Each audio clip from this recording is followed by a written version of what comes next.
नमस्कार, स्वागत है आप सभी का इंडिया न्यूज में। मैं हूं आपके साथ शावनी पटनायक। बुलेटिन की शुरुआत करेंगे बड़ी खबर के साथ। निकाय चुनाव के लिए नामांकन की आखिरी तारीख खत्म हो चुकी है।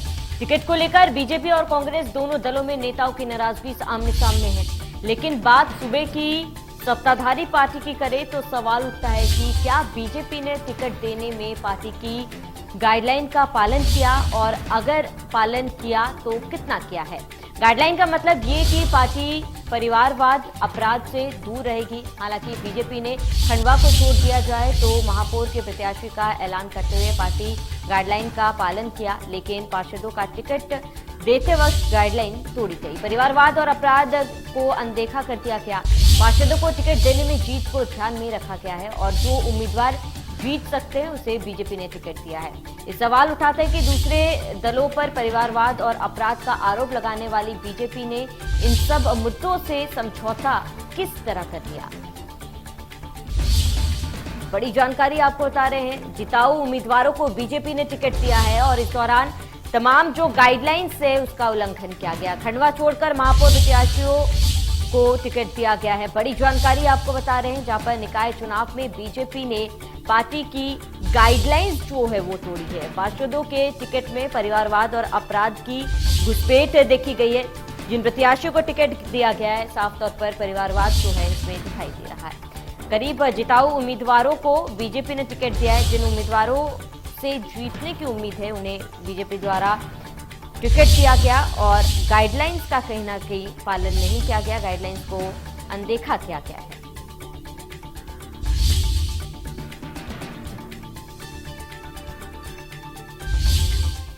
वो ज्यादा जानकारी के लिए रेजिडेंट एडिटर प्रभु पटेरिया हमारे साथ जुड़ चुके हैं। प्रभु जी, क्योंकि नगर निकाय चुनाव के नामांकन की प्रक्रिया जो है वो खत्म हो चुकी है, अब तमाम दलों से टिकट जो है मिल चुके हैं पार्टियों की तरफ से, लेकिन एक बड़ा सवाल अब ये उठ रहा है, क्या सही मायने में बीजेपी ने जिस दौरान टिकट दिया है प्रत्याशियों को, क्या पार्टी का गाइडलाइंस है बीजेपी ने पालन किया है। कहीं ना कहीं ये सवाल उठ रहे हैं कि बीजेपी ने पार्टी की गाइडलाइंस को अनदेखा किया है। गाइडलाइन जो पार्टी ने बनाई थी, किसी परिवार के व्यक्ति को टिकट नहीं देना है, किसी नेता के परिवार से जुड़े हुए व्यक्ति को, या अपराधी छवि का परिवार है जिसके लोगों को टिकट नहीं देना है। 60 साल की उम्र का एक क्राइटेरिया पार्टी ने बनाया था, तो कुछ जगहों पर वो क्राइटेरिया टूटा हुआ दिखाई दे रहा है। जैसे देवास है, देवास में भाजपा के जो महामंत्री हैं अग्रवाल जी, उनकी पत्नी को टिकट दिया है। सागर में सुशील तिवारी की पत्नी को टिकट दिया है। इसी तरीके से खंडवा में टिकट हुकुमचंद जो पहले विधायक रहे हैं, जो भारतीय जनता पार्टी से हुकुमचंद यादव पहलवान के नाम से मशहूर रहे, उनकी बहू को टिकट दिया है। तो ये जरूर कह सकते हैं कि जहां पर पार्टी को लगा कि उनके पास और कोई जीतने वाला योग्य उम्मीदवार नहीं है, तो वहां पार्टी ने परिवारवाद की गाइडलाइन को किनारे कर दिया और उसकी जीतने की क्षमता को सामने रखा है।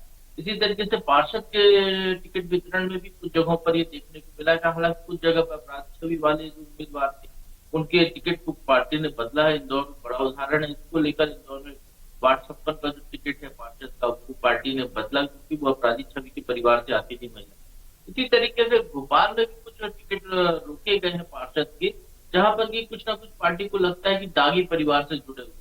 लेकिन पूरी तरह यदि कहें कि गाइडलाइन का पालन हुआ है तो कई जगह वो दिखाई नहीं दे रहा है। स्वाभाविक तौर पर कुछ पार्टी ने जो क्राइटेरिया बनाया था उसमें जो योग्यता है, जीतने की क्षमता है, वो भारी पड़ती हुई दिखाई दी सामने। बिल्कुल प्रभु जी, क्योंकि बात ये भी सामने आ रही है कि ज्यादातर टिकटें जो है बीजेपी की तरफ से उन लोगों को दिया गया, उन प्रत्याशियों को दिया गया जिनकी जीतने की उम्मीद ज्यादा है। इस बात में कितनी सच्चाई है? बिल्कुल श्रावणी, भाजपा ने नए चेहरे उतारे हैं जो कई बार स्थापित पार्षद रहे हैं या नगरीय निकाय की राजनीति में सक्रिय रहे हैं, उनको टिकट काटा है। युवाओं को ज्यादा से ज्यादा मौका दिया है जो सक्रिय है क्षेत्र में, जो पन्ना प्रभारी के तौर पर, वार्ड के जो भाजपा के जो प्रभारी के तौर पर जो सक्रिय रहे, जिन्होंने लगातार काम किया उस क्षेत्र में, ऐसे लोगों को प्राथमिकता दी गई और बड़ी तादाद में टिकट बदले गए। कई बड़े नेताओं की यदि हम देखते हैं कि ज्योतिरादित्य सिंधिया के समर्थक कई लोगों को टिकट नहीं मिला, उमा भारती भी नाराज चल रही कि उनके समर्थक को टिकट नहीं मिला। इसी तरीके से और भी नेता हैं, मतलब के जो बड़े नेता कहे जाते हैं, बड़े कद के नेता कहे जाते हैं, वो अपने समर्थकों को टिकट देना चाहते थे, लेकिन पार्टी ने जो गाइडलाइन बनाई उस गाइडलाइन पर उनके समर्थक फिट नहीं बैठ रहे थे।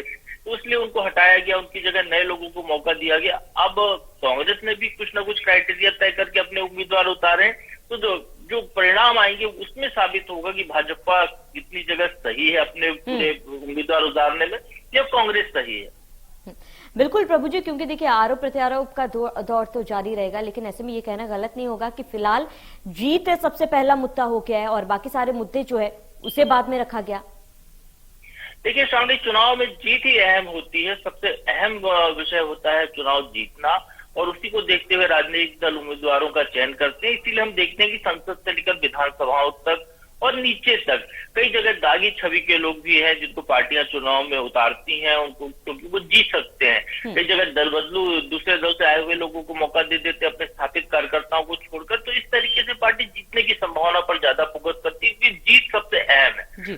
चाहे एक वोट से जीते या उसकी छवि कैसी भी हो, उसके बावजूद यदि वो जीतने की क्षमता रखता है तो उस पर ज्यादा फोकस पार्टी करती है, क्योंकि उनको महत्वपूर्ण यह है कि नगरीय निकाय के चुनाव हो रहे हैं और ये मध्य प्रदेश में विधानसभा चुनाव भी ठीक पहले हो रहे हैं। इसको एक तरीके से कहें सेमीफाइनल कह सकते हैं कि किस दल को मध्य प्रदेश की जनता चाहती है ये नगरीय निकाय चुनाव में स्थापित होगा। तो उसको देखते हुए दोनों ही दल अपने प्रत्याशियों को जीतने की क्षमता जो है उनकी, उस पर ज्यादा फोकस करते हुए दिखाई दी।